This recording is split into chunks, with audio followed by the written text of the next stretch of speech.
Yo, it's the hook. See, I got Dallas behind me. Right now, we calling out San Antonio. We don't need no explanation why. We just doing this just cause. We want war, so y'all gonna get it. First person on my list is Livewire, because he didn't show up to the after session. So I'm getting him, and then we running over everybody else. I remember them days, boy. Hook wasn't nobody to play with. He ain't care. Frank Vitaro, with me you don't see tomorrow. That's my motto. You want to learn about the hook and how it got developed? Hook 'em! Let's go. Is it a crime for us to have more than one street culture? This is no subculture. This is what we work for. Whole of the art form, you can ask the sculptors. The mainstream make the truth cause the roots too vulgar. So before we get started, I want to give a shout out to all the new subscribers, followers, people who've been showing love. And actually this particular subject of character development was an actual request. So I appreciate y'all, and made me realize that I never actually publicly spoke about character development, like my own personals. A little background info, we're gonna start from scratch. My character got real names. Frank Vitaro, the bad boy, the one who inspired a lot of macho attitude around here, full of testosterone and nicotine. He don't even smoke, but in my mind he do. The black gloves, we was doing that back in bad boy days. We had to find out how to shake people's hand without getting sick. That's where these came into play. We didn't want to wear mittens, had to make it bald. That was from me and my lifelong friend Jest. Came up with Bad Boys, the whole Jester family, all that. It's all rooted back to us. Me and him together, you get Scarecrow. It's a whole different animal you ain't even trying to see. So before we get into the physical, I'm gonna give you a backstory to me and the hook. The hook is an offspring of Raiden. My first two characters back in the Gap were ANTiX and Raiden. Believe it or not, a lot of people actually knew me more as Raiden back in the day, or Raiden, because I had to correct the pronunciation. But ANTiX and Raiden was button heads. So as a weapon, Raiden created Hook and Scream. The Hook was created as a weapon specifically sent to kill ANTiX. Now, upon Hook meeting ANTiX, things changed. ANTiX was actually able to open up the Hook's mind to allow him to see that he is more than just a weapon, more than just a killing machine, more than just somebody who can be controlled. And in the midst of that, Hook's mind changed, the way he saw ANTiX change, and he actually ended up kind of being under his wing. ANTiX actually became an influence, and a positive influence in the Hook's life. One reason why he was able to be persuaded, a big reason, was also because he was young, he was a teenager. The Hook is this grease monkey. He loves cars, he loves typical things that teenagers like. He loves fighting, he loves all that type of stuff. So that's where he got his name from. One of these fights, he actually ended up being really close to dying. What ANTiX did, in order to save the Hook's life, he fused Scream with the Hook. But the Hook didn't know that. One day, adrenaline rose. All of a sudden, he transforming into this werewolf. What? So in the beginning stages, while Hook and Scream are fused, Hook has no control over these transformations, these changes and feelings, so he runs off. But fast forward some years later, they end up kind of working together, almost like a Bruce Banner Hulk type relationship. So that is a little bit of the mentality and story, some of those bullet points when it comes to the Hook. Dude, are you a dancer or do you write freaking comic books? Bitch, these are illustrated metaphors and isolated events of my life that have been personified and dramatized for entertainment and educational purposes.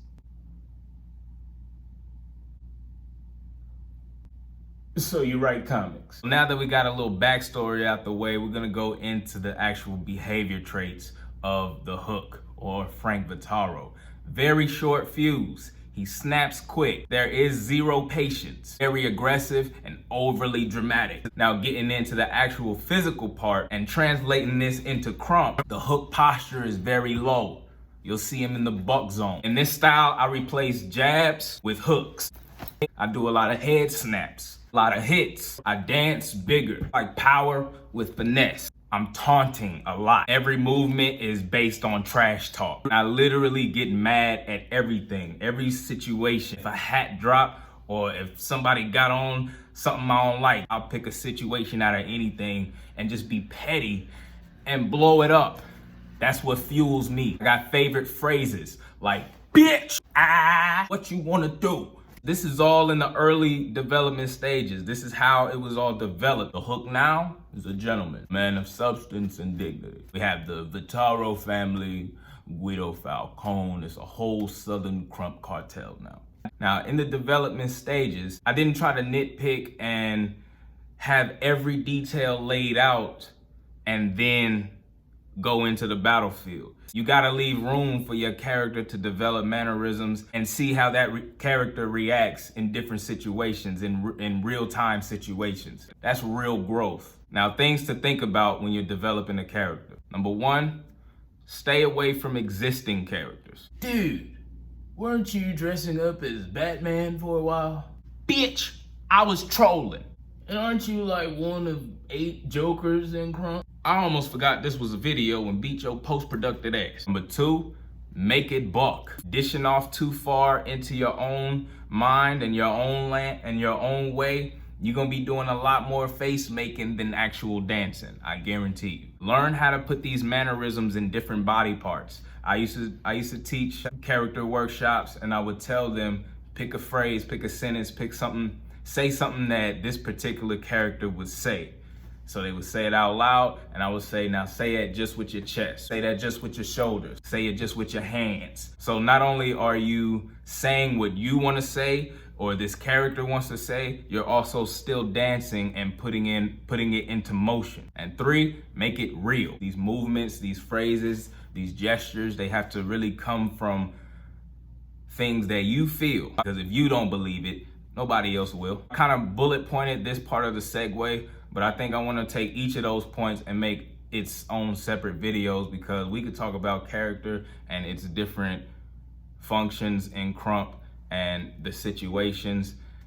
We could talk about that forever. I want to encourage you to learn from other character greats in this dance. Yes, I'm one. There are a lot more people who have character knowledge to offer, including my peers and my OGs. People like Slayer, Riot, Crush, Native, 1K, Moody Boy, Rex. I hate to start listing names because I know I'm gonna forget people. But it's crazy how Tight Eyes is never mentioned in the character category when he has Mansanity, multiple characters, and more than half of the KRUMP population has been inspired by it. My main 4 characters are ANTiX, Raiden, Hook, and Scream. My characters are original, 100% developed by me, but applying them to KRUMP takes knowledge of the dance. So go take workshops, go learn from the sources, go learn from the OGs and veterans in your area and other people who really dominate in the character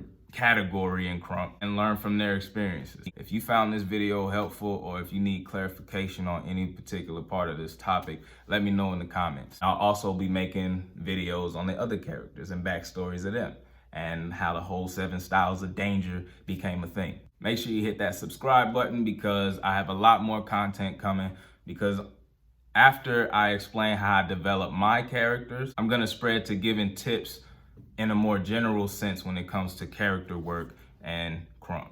So be on the lookout. Hook 'em!